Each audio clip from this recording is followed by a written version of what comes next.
अफगानिस्तान के राष्ट्रपति अशरफ गनी ने अमेरिका को खूब खरी खोटी सुनाया है। उन्होंने क्या कहा है इस पर बात करेंगे, लेकिन इससे पहले आप एक बात ये भी जान लीजिए कि आखिर अफगानिस्तान में अचानक से हालात कैसे खराब हुए। अफगानिस्तान से अमेरिकी सैनिकों की वापसी की बात ट्रंप प्रशासन के दौर से ही चल रही थी। बाइडेन सरकार में इसे अमली जामा पहनाया गया और इनकी वापसी जो है शुरू हो गई। लेकिन सबसे महत्वपूर्ण था इसमें बगराम एयरबेस से अचानक से रातों रात अमेरिकी सेना का वापस चले जाना। भारत तक ने आपको खबर दिखाई थी कि बगराम एयरबेस से अमेरिकी सेना के जाने के ठीक बाद वहां पर लूटपाट मच गई और अमेरिकी सेना जब वहां से गई तो इस बात की भनक अफगान के सिपाहियों को भी नहीं थी कि यहां से अमेरिकी सेना जा रही है, जिसके बाद वहां के लोकल लोगों ने वहां पर लूटपाट मचा दी। किसी भी तरह से वहां पर अफगानिस्तान की सेना ने काबू पाया और उसको अपने कब्जे में लिया। लेकिन कहा जाता है कि अगर आपको अफगानिस्तान पे किसी भी देश को राज करना है या फिर कंट्रोल करना है तो आपके पास बगराम एयरबेस होना चाहिए। बगराम एयरबेस नहीं, अपने आप में एक पूरा जीता जागता शहर है, इसके अंदर सब कुछ है। लेकिन यहाँ से कहानी शुरू होती है और देखिए कैसे अफगानिस्तान में तालिबान ने अपना पैर पसारना शुरू कर दिया। हालांकि वो पहले अफगानिस्तान के सीमाई इलाकों पर उसने कब्जा किया और अब वो धीरे धीरे काबुल और कंधार की तरफ बढ़ रहा है। इसी को देखते हुए अफगानिस्तान के राष्ट्रपति अशरफ गनी ने अमेरिका को खूब सुनाया है। उन्होंने ये भी कहा है कि इस सब के पीछे जो जिम्मेदार है वो है अमेरिकी सैनिकों की इतनी जल्दीबाजी में वापसी।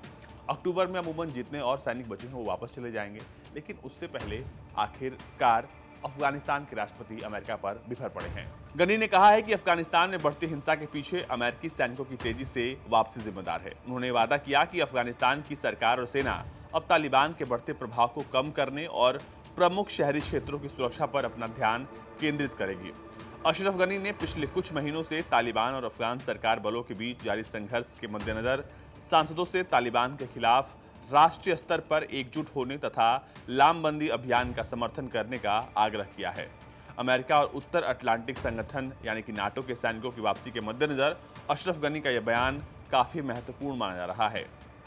गनी ने संसद को संबोधित करते हुए कहा कि तालिबान के साथ शांति प्रक्रिया वार्ता से कोई लाभ नहीं हुआ, बल्कि इससे अफगानिस्तान के लोगों में संदेह और संशय की स्थिति पैदा हो गई है। अफगान के राष्ट्रपति ने कहा है कि तालिबान शांति में विश्वास नहीं करता है। अगले 6 महीनों में अभूतपूर्व बदलाव होंगे और तालिबान को पीछे धकेल दिया जाएगा। उन्होंने कहा कि अफगान सुरक्षा बलों की एक जिम्मेदारी सौंपी गई है और उनमें आतंकवादियों को हराने की क्षमता है। गनी सदन के असाधारण सत्र को संबोधित करने के लिए हेलीकॉप्टर से पहुंचे थे। ये सत्र जमीनी हालात को देखकर बुलाया गया था। उन्होंने कहा इस दौरान कि तालिबान शांति में यकीन नहीं करता है। गनी ने अगले 6 महीनों में युद्ध के मैदान में बहुत बड़े बदलाव का अनुमान व्यक्त किया है, जिससे तालिबान पीछे हटेगा। हालांकि उन्होंने इसका ब्यौरा नहीं दिया।